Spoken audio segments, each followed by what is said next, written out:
e agora sim, a entrevista que nós anunciamos. Faltam 2 meses para as eleições municipais. O primeiro turno, anote aí, está marcado para o dia 15 de novembro. E o segundo turno vai ocorrer no dia 29 do mesmo mês. Este ano, por óbvio, como tudo, a votação vai ser diferente por causa da pandemia. Recentemente, o Tribunal Superior Eleitoral divulgou uma série de regras sanitárias que devem ser cumpridas por mesários e eleitores para garantir a segurança sanitária da eleição. Eleitor que não estiver com máscara será barrado no local de votação. Todo mundo vai ter que passar álcool gel nas mãos antes e depois de votar. Aglomerações entre apoiadores também estão proibidas. O homem que é responsável por fazer esse sistema funcionar nas milhares de cidades de todo o país, que vai coordenar provavelmente a eleição mais delicada da história recente, é o presidente do Tribunal Superior Eleitoral, ministro do Supremo Tribunal Federal, Luiz Roberto Barroso, que está aqui com a gente hoje. Ministro, muitíssimo obrigada por ter atendido meu pedido para que o senhor falasse. Considero, como o senhor pôde ver nessa apresentação alentada e um pouco aterradora que fiz, o trabalho do senhor absolutamente desafiador. E pedi para que o senhor falasse, para que o senhor pudesse deixar aqui as garantias de que as pessoas poderão sair às ruas para votar em segurança. A Justiça Eleitoral está preparada, ministro? O senhor fez o dever de casa? Estou fazendo, viu, Daniela? A gente só comemora a vitória depois do jogo. Mas tudo que é razoavelmente possível de ser feito para assegurar a proteção dos mesários e dos eleitores está sendo feito. Nós estamos fornecendo para os mesários todos os equipamentos de segurança possíveis e, portanto, os mesários, cada mesário receberá 3 máscaras, receberá um face shield e receberá um vidro desse de álcool gel pessoal para a sua proteção. Além disso, o eleitor vai higienizar a mão na chegada, vai votar e vai higienizar a mão na saída. E nós eliminamos, tanto quanto possível, qualquer tipo de contato. De modo que o eleitor vai entrar na sessão eleitoral, vai se dirigir até a mesa e vai exibir o documento para o mesário a meia distância. O mesário, que não vai poder ser míope, o mesário vai ler o documento, o segundo mesário digita no terminal, confere o nome. Nesse momento, o eleitor assina o caderno de votação, de preferência com a sua própria caneta. Em seguida, ele higieniza a mão com álcool gel, que está na mesa em frente ao mesário, vai até a cabine indevassável, vota e vai embora direto e higieniza a mão na saída. Nós suprimimos, Daniela e Carol, um momento de interação entre o mesário e o eleitor, porque no sistema tradicional, o eleitor ia até a mesa, exibia o documento ou fazia a biometria, que nós suprimimos, deixava o documento, votava e retornava à mesa. Portanto, ele interagia com o mesário 2 vezes. Nós agora eliminamos uma dessas vezes. E se o eleitor levar a sua própria caneta, não há sequer a troca de objetos entre mesário e eleitor. Tudo isso foi feito, Dani e Carol, com uma consultoria sanitária da melhor qualidade, conduzida pela Fundação Oswaldo Cruz, liderada pela doutora Marília Santini, pelo Hospital Sírio-Libanês, liderado pelo doutor Davi Wip, e pelo Hospital Israelita Albert Einstein, liderado pelo doutor Luiz Fernando Aranha Camargo. Portanto, nós produzimos um caderno com as medidas sanitárias e, evidentemente, para facilitar o eleitor, nós fizemos uma cartilha e cartazes com o passo a passo. Aliás, esses cartazes foram impressos pela Fiesp, graciosamente, e hoje recebi a informação de que eles já estão prontos e nós vamos começar a distribuí-los. Portanto, o mais importante que a gente conseguiu, Dani e Carol, foi todos esses equipamentos, portanto, máscaras, quase 10 milhões de máscaras, 2 milhões de face shields, 2 milhões de vidros desse álcool e 1 milhão de litros do álcool gel que vai ficar para o eleitor, tudo nós fomos buscar na iniciativa privada. Quase 30 empresas atenderam ao chamamento do Tribunal Superior Eleitoral, de modo que nós não vamos onerar os cofres públicos que precisam desse dinheiro para enfrentar a pandemia. Foi uma contribuição extraordinária e patriótica desse grupo grande de empresas e entidades de classe que merecem todo o reconhecimento do Tribunal Superior Eleitoral e do país. Ministro, Carol Nogueira também nessa conversa. Meu boa tarde ao senhor, um prazer conversar com o senhor. Ainda no âmbito de preocupações mundiais, falamos da pandemia de Covid-19 e uma outra preocupação mundial é fake news. Como é que o TSE está preparado para combater fake news nesse processo eleitoral? Esse trabalho já começou? Há um trabalho desenvolvido junto às plataformas, por exemplo? Nós estamos desenvolvendo trabalhos em diferentes frentes, Carol. Nós conversamos com todas as plataformas, com o WhatsApp, com o Facebook, Instagram, com o Twitter e com o Google. Todos eles estão desenvolvendo ferramentas para combater as fake news, não por controle de conteúdo, mas pelo controle de comportamentos, eliminando perfis falsos, monitorando os impulsionamentos ilegais e o uso indevido de robôs, o que eles chamam de comportamento inautêntico coordenado. As mídias sociais têm sido altamente cooperativas. As empresas de telefonia, nós estamos celebrando também um termo de acordo com eles para que nós possamos desmentir. Nós vamos ter um site no TSE chamado Fato ou Boato para desmentir fake news em relação ao processo eleitoral, e nós conseguimos que as empresas de telefonia permitissem o acesso ao nosso site sem custo para o usuário do telefone celular, o que eles chamam de zero rating. Portanto, todo mundo vai poder acessar a página do TSE sem nenhum custo. Nós contratamos um coordenador geral de combate à desinformação, sobretudo a desinformação que vise a desestabilizar o processo eleitoral, e estamos fazendo uma parceria com o Atlantic Council para o monitoramento do comportamento em rede, dos comportamentos hierarquizados, concertados e financiados de disseminação de mentiras e de fake news. Portanto, tudo que é razoável se fazer nessa matéria, sem nos tornarmos censores, está sendo feito para que nós tenhamos eleições lisas. E eu mesmo gravei um vídeo para uma campanha convocando as pessoas a jogarem limpo e não disseminarem fake news.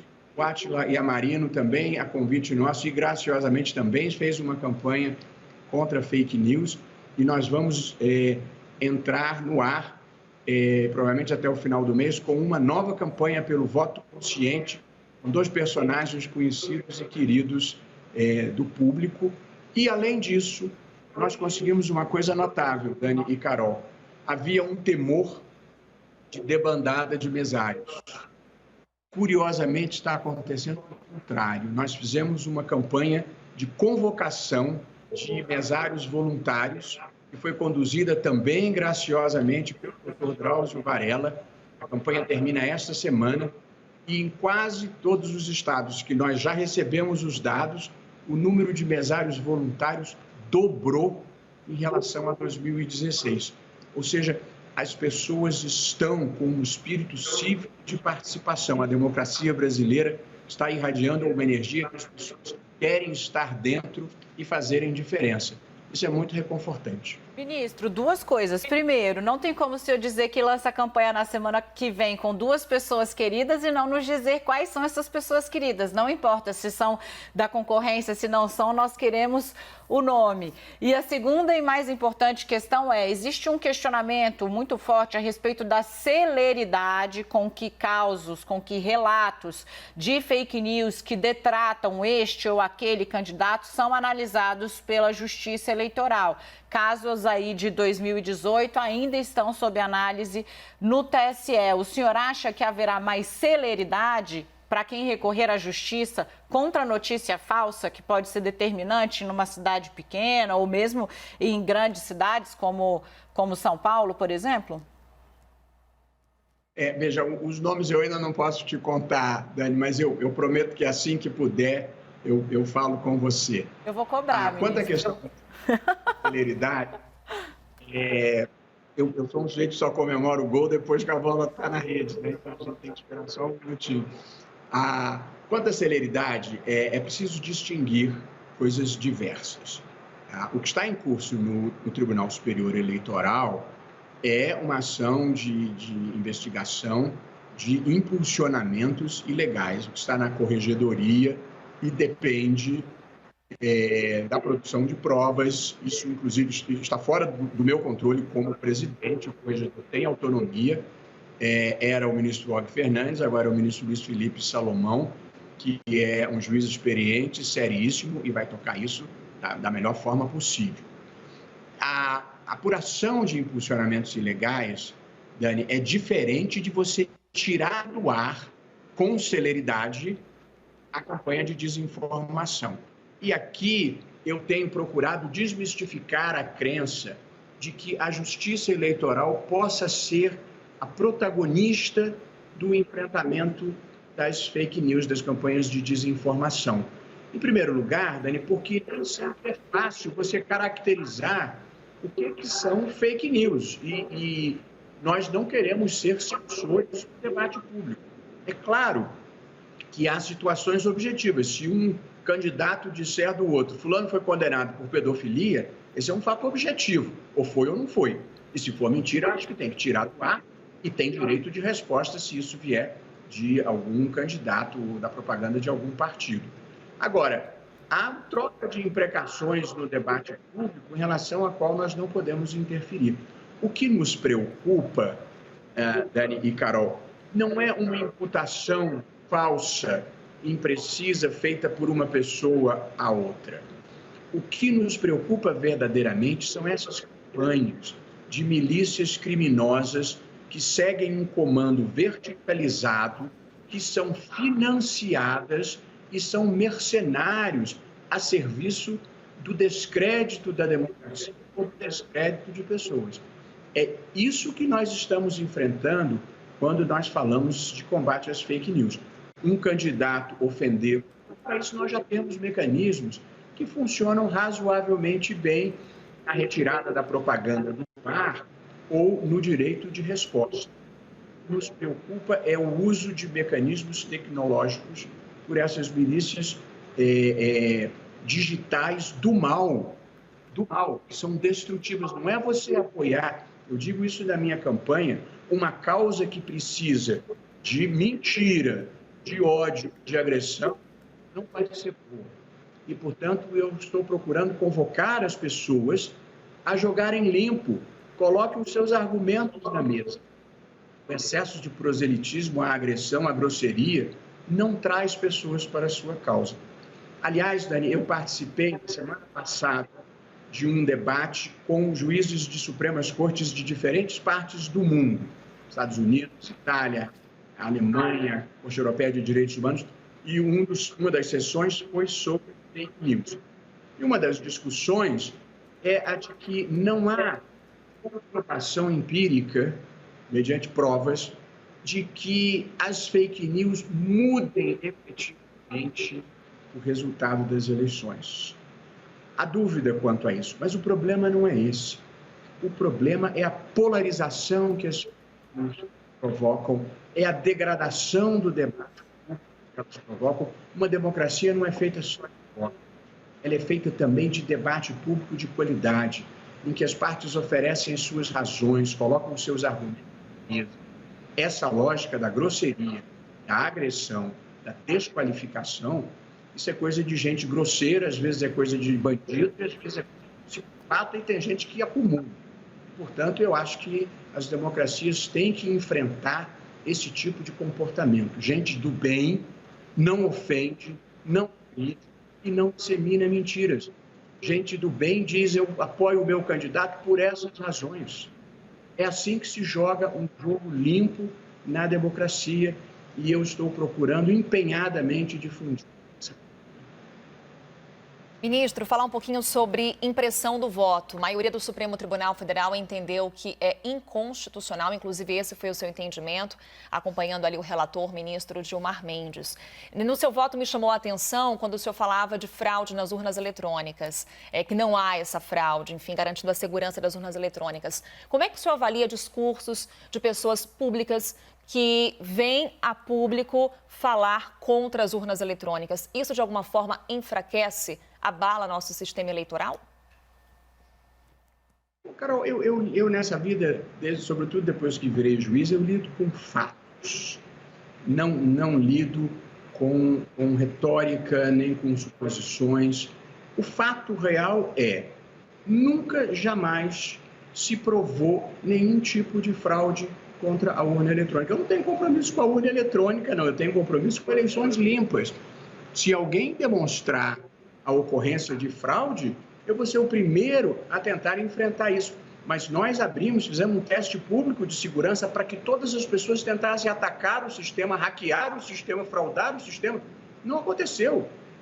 Portanto, até hoje, ninguém nunca teve uma prova de que tenha havido fraude na urna eletrônica. Se alguém trouxer um elemento concreto, imediatamente eu vou atrás e nós vamos tentar aperfeiçoar. Agora, essas pessoas, às vezes, se movem por algum grau de desinformação. Fraude havia no tempo do voto impresso, no tempo do voto manual. Aliás, a história da República Brasileira é a história de fraudes eleitorais sucessivas, seja no preenchimento da cédula, seja no lançamento no mapa. Você ter voto impresso, todo mundo que perder vai pedir conferência entre voto impresso e a urna, você vai judicializar as eleições. Ninguém quer nada disso. O sistema brasileiro de apuração é possivelmente o melhor do mundo e nós já estamos tentando evoluir. Eu já tenho uma comissão estudando o voto do futuro, porque as urnas eletrônicas, embora eficientes, custam muito caro. E, portanto, nós temos uma comissão já estudando como as pessoas poderão votar do seu próprio dispositivo. Possivelmente, pelo menos no primeiro momento, comparecendo ao local de votação pela preocupação com o sigilo do voto. Mas as urnas eletrônicas, nós gastamos 800 milhões, 1 bilhão a cada 2 anos para repor urnas. Isso é muito dinheiro e, evidentemente, se nós conseguirmos transferir o voto com segurança para o dispositivo pessoal, nós vamos, evidentemente, economizar um dinheiro importante para o país. Toda economia legítima num país como o Brasil é positiva para a gente direcionar o dinheiro para causas boas. De modo que a gente já está pensando ali na frente como fazer eleições mais baratas. Mas indo ao ponto, fraude havia com o voto impresso. Com o voto eletrônico, nunca se comprovou nada. E, como disse, nós abrimos o sistema para quem quer atacar. Eu divulguei ainda semana passada o teste público de segurança das urnas. Ninguém conseguiu furar o sistema. É perfeito? Eu imagino que não. Nada que é humano é perfeito. Mas até aqui não se encontrou nenhuma falha. E as urnas eletrônicas estão aí desde a segunda eleição do presidente Fernando Henrique Cardoso. Portanto, por esse sistema foi eleito o presidente Fernando Henrique, foi eleito o presidente Lula, a primeira vez foi eleito o presidente Lula, a segunda vez foi eleita a presidente Dilma, uma vez a presidente Dilma, a segunda vez e o presidente Jair Bolsonaro. Alguém acha que o resultado não espelhou a verdadeira vontade popular? Noto que eu tenho uma certa dificuldade de entender essa saudade do voto manual e do voto impresso, porque ali é que estava o problema não está nas urnas eletrônicas. Ministro, o senhor sabe, aqui na CNN a gente sempre faz o debate da forma mais ampla possível, porque assim várias pessoas podem colocar aí seus pontos de vista e o senhor pode analisar diferentes questões uma forma mais rica de fazer o debate. Vem para cá. E Yuri Pita, e roubando um pouquinho, quero só saber se esse projeto o senhor pretende entregar ainda na sua gestão, o projeto para o voto, digamos, voto remoto, voto personalizado, não sei qual é o nome que o senhor está dando, essa ideia de viabilizar o voto no próprio dispositivo eletrônico do eleitor. O senhor entrega ainda na sua gestão? Olha, certamente não será para essas eleições e as próximas eleições já não serei eu a presidir, mas eu espero ter a possibilidade de entregar a meu sucessor um estudo já avançado sobre essa perspectiva, se possível até com algum piloto já testado. Mas, de novo, a gente só comemora o gol depois que a bola está na rede e o juiz apitou para o meio de campo. Porque eu vou esperar, não vou prometer nada por enquanto. Futebol é com você, Yuri. Obrigado, Dani. Boa tarde, ministro. Obrigado por estar conosco. Uma outra questão que está colocada ali para o Supremo, e eu queria uma avaliação do senhor se já tem, inclusive, uma data para isso, é aquela questão relacionada ao financiamento de candidatos e candidatas negros, que o seu colega de Supremo, o ministro Ricardo Lewandowski, decidiu por cautelar que deveria valer já em 2020. O TSE havia deixado para as próximas eleições, 2022, mas submeteu ao plenário da Corte.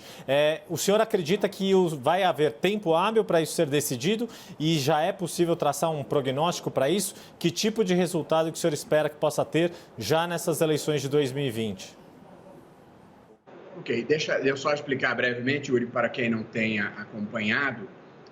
O Tribunal Superior Eleitoral, já sob a minha presidência, aliás, sob a minha relatoria, decidiu que deveria ser direcionado para as candidaturas de pessoas negras, mulheres ou homens, um percentual do fundo eleitoral e do fundo partidário correspondente ao percentual do número de candidatos. Portanto, se houver 20% de candidatas mulheres negras, 20% da verba de mulheres deve ir para as candidaturas negras e, da mesma forma, em relação aos candidatos negros.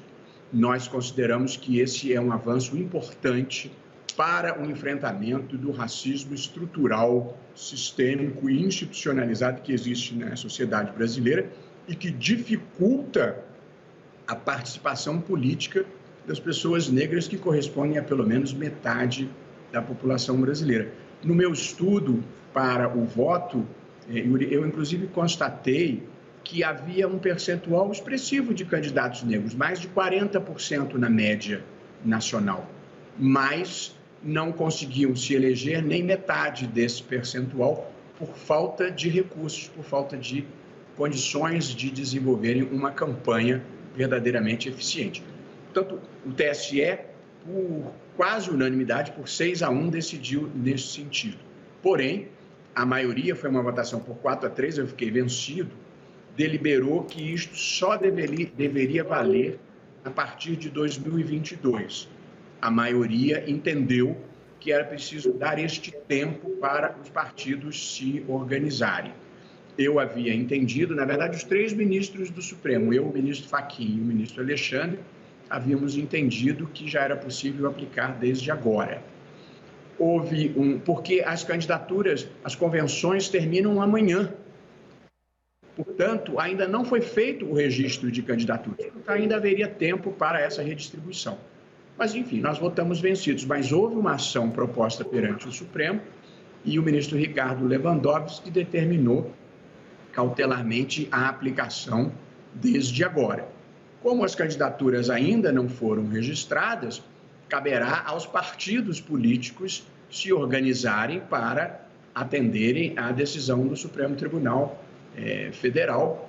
Eu não sei se o ministro Lewandowski já levou a ratificação em plenário virtual ou se vai levá-la em plenário físico, mas o que está valendo nesse momento é a determinação de que, desde agora, se prestigiem as candidaturas negras com esse percentual de verbas do fundo eleitoral e do fundo partidário. Caberá aos partidos se organizarem para fazer cumprir essa legislação, tal como eles sempre fizeram em relação às mulheres. As mulheres já têm um percentual mínimo de candidaturas de 30% e um percentual mínimo de verbas de campanha.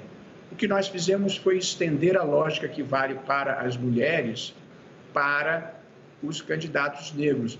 Houve choro e ranger de dentes, Yuri, porque há um racismo estrutural e, por vezes, inconsciente na sociedade brasileira, que tem dificuldade de perceber as dívidas históricas que nós temos em razão da escravidão, o racismo estrutural que ainda subsiste na sociedade brasileira e a falta de pessoas negras nos altos postos da República, tanto no setor público quanto no setor privado. As pessoas, a juventude negra precisa de símbolos positivos e símbolos construtivos para se motivarem e se inspirarem. Não adianta nós querermos fazer um país melhor e maior, deixando metade da população de fora. Portanto, é preciso superar o racismo estrutural brasileiro e colocar pessoas negras em posição de destaque para que o símbolo para os jovens negros sejam as pessoas de destaque e não, muitas vezes, pessoas que possam não dar bons exemplos. Ministro, para cumprir o tempo que nós temos, acertamos aí com a sua assessoria, sendo aqui bem direta e reta, o que é que muda com a chegada de Luiz Fux na presidência do Supremo Tribunal Federal? Sai um garantista, Dias Toffoli, que travou embates públicos com a Lava Jato da qual o senhor é considerado defensor. Chega um integrante da sua ala, da sua corrente, muda alguma coisa? Olha, Dani, há essa expressão que se usa de uma forma pejorativa, lavajatistas e garantistas. O que eu acho é que a Lava Jato, de longa data, deixou de ser uma operação específica.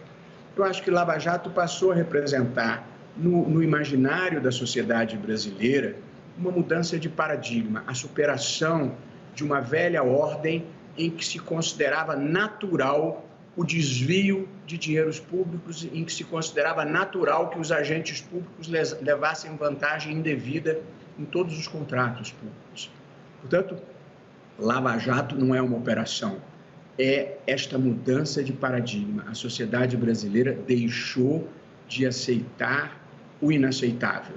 E eu acho que esta mudança podem perseguir quem quiserem, que eles não vão conseguir subverter, porque a sociedade brasileira não aceita mais.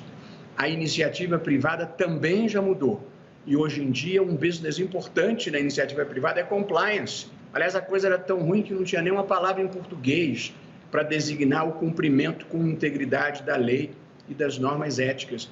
Integridade não é ideologia, não é telado, a integridade é uma premissa que vem antes das escolhas políticas e antes da ideologia. Portanto, eu sou um defensor da integridade, tanto na vida pública quanto na vida privada. Garantista eu me considero também. Garantismo significa que o acusado tem o direito de saber do que ele é acusado, tem o direito de se defender, tem o direito de produzir provas, tem o direito de ser julgado por um juiz imparcial e tem direito a um recurso. Garantismo não significa um processo que não termina nunca e, se houver perigo de terminar, você anula tudo para que ninguém nunca seja condenado, não importa o mal que tenha feito. Portanto, eu faço parte da legião que defende um direito penal moderado, sério e igualitário. O igualitário, Dani, é a parte mais difícil nesse país do compadrio, nesse país em que há um pacto oligárquico, em que você prende com facilidade um menino com 70 gramas de maconha, mas não consegue prender quem desvia 70 milhões. Ainda esses dias, um professor americano, meu amigo, me perguntou, mas por que vocês não fazem um voto pelo correio? Eu disse, porque aqui ele vai assaltar o carteiro e vai botar os votos fraudados no malote dele. E ele me respondeu, mas aqui nos Estados Unidos isso não acontece, porque se fizer isso é um crime federal. Eu disse, mas aqui você não consegue prender quem rouba 70 milhões, vai conseguir prender quem bota voto falso no carteiro. Portanto, a cultura da transgressão por uma elite rica que não precisa respeitar a lei, essa já foi derrotada. e, portanto, ainda há os remanescentes que ainda veneram os corruptos que frequentam os salões, alguns até se atiram aos pés, mas está cada vez mais difícil de um vigarista sair na rua.